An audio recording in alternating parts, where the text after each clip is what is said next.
अब मैं सीधे राजीव आपका रुख करना चाहती हूँ और ये सियासी माहौल इस पर समझना चाहती हूँ। एक तो ये कि क्या ये जो टारगेट किलिंग हो रही है, हत्याएं हो रही हैं, इस पर सियासतदानों को सियासत करने का मौका मिल गया है, और दूसरा ये, क्या राजीव वाकई लगता है कि माहौल अभी खराब हुआ है या फिर आर्टिकल 370 रिमूव करने के बाद भी स्थिति जस की तसी बनी हुई थी?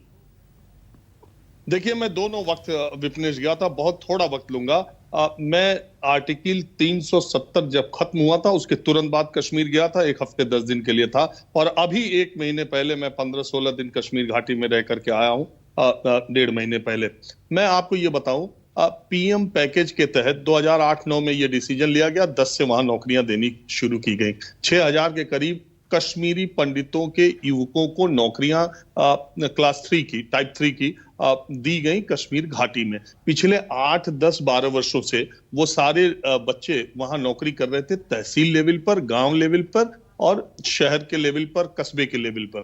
और आपको ये भी बता दूं, इसमें से मुश्किल 20 या 25% गवर्नमेंट एम्प्लॉयज को गवर्नमेंट एकोमोडेशन मिली थी, और बाकी 70-75% लोग किराए पर रह रहे थे। और उसमें भी ज्यादातर, आपको पता ही है कि पॉपुलेशन वहां किस तरीके की है, तो ज्यादातर कश्मीरी पंडित मुस्लिमों के घर में, मुस्लिम वहां पॉपुलेशन ज्यादा है ही, वही है ही, तो उन्हीं के घरों में 90% वो जो थे वो किराएदार के तौर पर रह रहे थे। और पिछले 10 वर्षों में कश्मीरी पंडितों को टारगेट करके अटैक किया गया हो 10-12 वर्षों, 15 वर्षों में, ऐसा देखा नहीं गया। पीएम पैकेज के लोग बहुत आसानी के साथ वहां कश्मीर घाटी में नौकरी कर रहे थे, और उनके परिवार के लोग जम्मू, जो विस्थापित होकर जम्मू गए थे, जो जम्मू में सेटल हो गए, उनके बहुत सारी फैमिली मेंबर्स यहां पर नौकरी कर रहे थे, 6000 के आसपास। अभी एक वैकेंसी और आई थी जिसमें बहुत ज्यादा सीटें ये 370 खत्म होने के बाद निकली थी, और इसकी भर्ती शुरू ही होने वाली थी। अब ये बड़ा सवाल है कि पिछले 2-3 महीनों में ऐसा क्या हुआ। देखिए, मैं जब गया था 1.5-2 महीने पहले, तो मैं ये भाप पाया था कि समाज में एक तनाव की स्थिति है, एक फासले की स्थिति है। अब वो मेरे आने के और अब से मई महीने में वो देखने में आया कि टारगेट किलिंग के तौर पर हो गया। देखिए, अब कश्मीर में उस तरह की आतंकवादी घटनाएं नहीं होती। अब बाइक पर आते हैं 2 लोग, या तो सीआरपीएफ के किसी, अभी आपने देखा लाल चौक पर मासूमा में मार दिया सीआरपीएफ, मैं वहीं था, उसके वहां से 7 किलोमीटर दूर वो आदमी खड़ा हुआ था, बाइक से आया और तुरंत फायरिंग की, चले गए। आपने देखा गवर्नमेंट एम्प्लॉय 2 चाय की दुकान पे चाय पी रहे थे, बाइक से आए, उतरे, तुरंत गोली मारी, भाग गए। आपने देखा सीसीटीवी में कि ये बैंक मैनेजर को सीधे घुसा, 6 सेकंड लगे, उसने डायरेक्ट टारगेट किलिंग की और मार दी।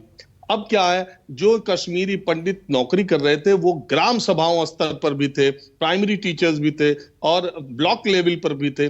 आप चाहे उनको श्रीनगर ले जाइए या मेन सिटी में ले जाइए, ऐसी टारगेट किलिंग को रोक पाना बहुत मुश्किल काम है, जब 2 लोग 4 लोग आते हैं और सीधे आपको फायर करके निकल जाते हैं। और ऐसा किसी को भी कभी भी टारगेट किया जा सकता है।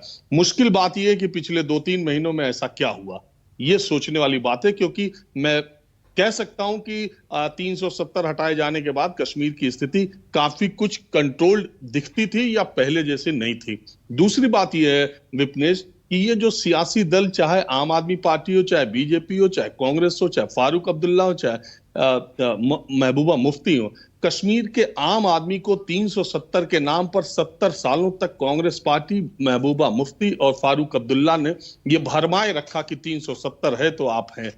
भारतीय जनता पार्टी ने देश को यह बताने की कोशिश की कि कश्मीर की समस्या का सारी मूल परेशानी 370 है, ये खत्म हो जाएगी तो समस्या खत्म हो जाएगी। दोनों आपके सामने, हालांकि 370 खत्म हुए सिर्फ 3 साल हुए हैं, 370 70 साल रहा है, कुछ वक्त देना चाहिए, तब ये पता चलेगा। लेकिन मूल बात है कि सारी पार्टियां अपने गिरेबान में झांक के देख लें, 8 साल से मोदी जी की सरकार केंद्र में है, 370 हटाने के अलावा कश्मीरी पंडितों के विस्थापन, उनकी नौकरी के लिए क्या किया है, कश्मीरी पंडित इसको अच्छी तरह जानते हैं। कांग्रेस पार्टी ने देश पर इतने वर्ष तक राज किया, और सिवाय 370 कभी फारूक अब्दुल्ला, कभी महबूबा मुफ्ती से गलबहियां जोड़ करके वहां सरकार बनाने के अलावा क्या किया, यह भी कश्मीरी पंडित जानते हैं। आम आदमी पार्टी पिछले 6 वर्षों से अरविंद केजरीवाल दिल्ली के मुख्यमंत्री हैं और बड़ी संख्या में लाजपत नगर में कश्मीरी पंडित एसोसिएशन के लोग रहते हैं और वहां पर बड़ी संख्या में कश्मीरी पंडित रहते हैं। जाके पूछ लीजिए कि अरविंद केजरीवाल की पार्टी ने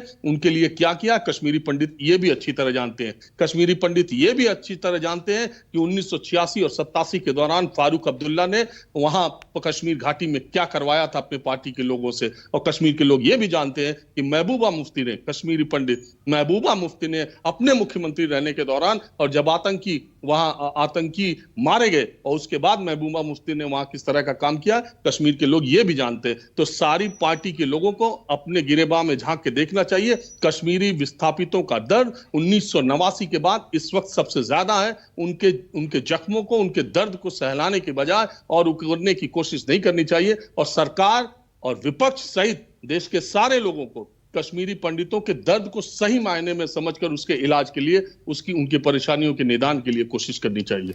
राजीव, सही बात तो सच में आपने कही और ऐसा ही होना चाहिए, लेकिन दुख इस बात का है कि ऐसा हो नहीं रहा है। सियासत हो रही है, उसका हल ढूंढने की बजाय, उनका दर्द कम करने की बजाय। नमस्कार, मैं हूं मानक गुप्ता। अगर आपको हमारा ये वीडियो पसंद आया हो तो इसे लाइक और शेयर जरूर करें और हां, हमें सब्सक्राइब और फॉलो करना ना भूलें ताकि आप देश और दुनिया की कोई खबर मिस ना करें। तो जुड़े रहिए हमारे साथ और देखते रहिए न्यूज़ 24।